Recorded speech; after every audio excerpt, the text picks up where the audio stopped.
one of the concerns of Gutzon Borglum when he was carving this is that he was afraid that he was going to carve it and then 10,000 years from now there would be nothing around it that would explain why it was there, who these four men were, or what the purpose was. And so I think people can become a member and feel good about giving their money for membership and knowing that they're supporting programs and activities in order to keep the story alive for future generations.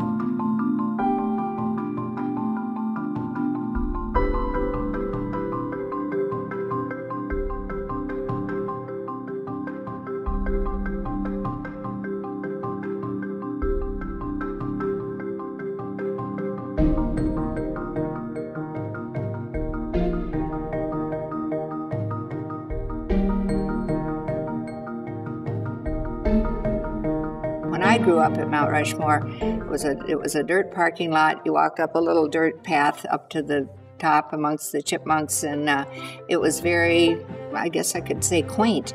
But for over 3 million visitors a year, the quaint just doesn't always cut it.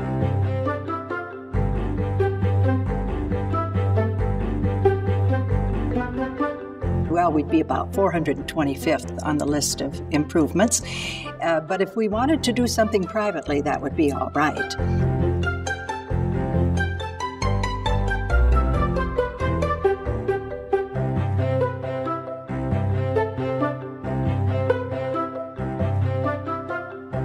So then past President Ray Aldridge and I went to Washington to talk to Al Newharth at Freedom Forum, and Freedom Forum became our first $1 million donor. Whew, we're on our way. We enlarged our board to about 21 members, as I recall, and met monthly now, and divided into committees, and everybody was doing something. And there were, of course, many other events throughout the years highlighting the memorial and our project. And slowly the buildings started coming out of the ground, and what we have now is something really fine. The parking ramp was one of the last facilities to be built. They had tried a couple of years previously to get congressional funding for the parking lot, and that didn't happen. So the National Park Service came to the society members and asked them to borrow the money to build the parking facility, and in turn they would make them the concessionaires of the parking ramp to be able to pay off the loan and operation and maintenance of the parking ramp.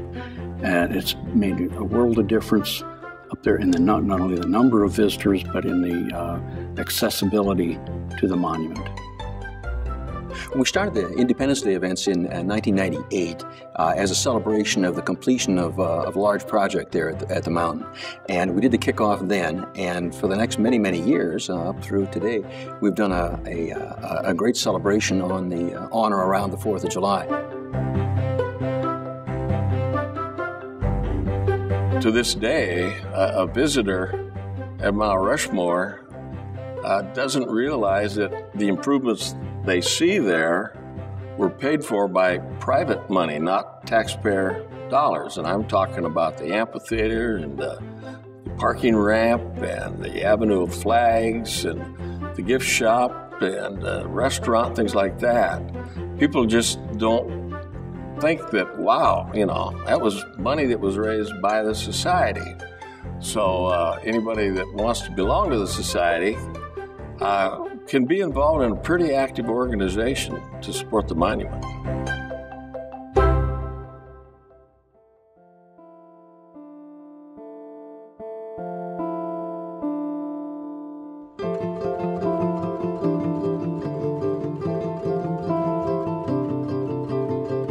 It's a great partnership that we have. They have contributed so much to Mount Rushmore. And with the redevelopment, we wouldn't be able to really have the number of visitors that we have today because of their contributions. And I think people need to realize that being a member, participating through the Mount Rushmore Society is a way to really help out the park.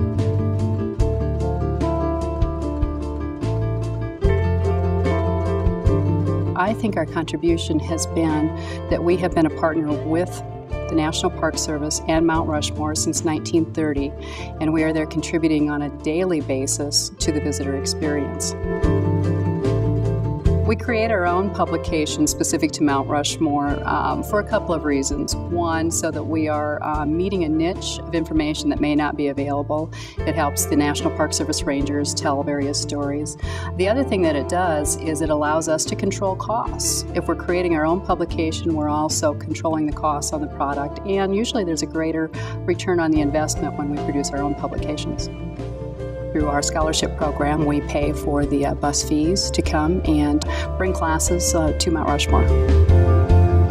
The Avenue of Flags, the new flags that are replaced every year or as needed, proceeds to keep those flags fresh and pristine come through the bookstore sales. The Lakota Heritage Village is a cultural experience, and it's a very hands-on exhibit, and that is something for people of all ages, of all cultures, to come and learn more about the Black Hills original people. The naturalization ceremony is where people become new citizens of America, and every year we are very proud to sponsor that with our federal judicial system and watch people take their oath of citizenship there in the amphitheater at Mount Rushmore. The Junior Ranger program is one that teaches kids about what it's like to be a ranger in the National Park Service, and it also quizzes them, makes their time at Mount Rushmore a very educational experience. The audio tour is a project that allows people to tour Mount Rushmore on their own, have a very individual experience. It's a very educational, historically accurate tour. The audio tour is also translated into various foreign languages, so folks from around the world can also hear the story.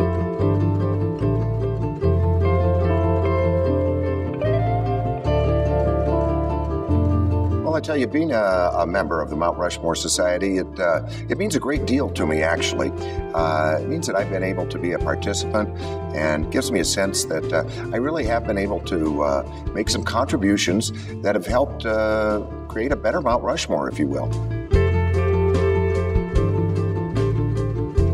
Well, it's a great way to be connected in a deeper way to Mount Rushmore, and it's a chance to get involved in some way in both in the preserving the history, advancing the education, just so generations to come year after year after year can keep learning about the memorial, what it means.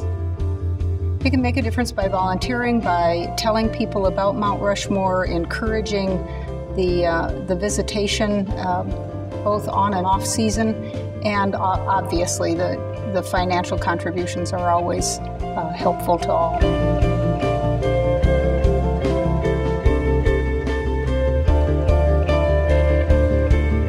You know, Americans enjoy a really wonderful gift, and sometimes I don't think they even realize that the gift is theirs, and that is that of our national parks.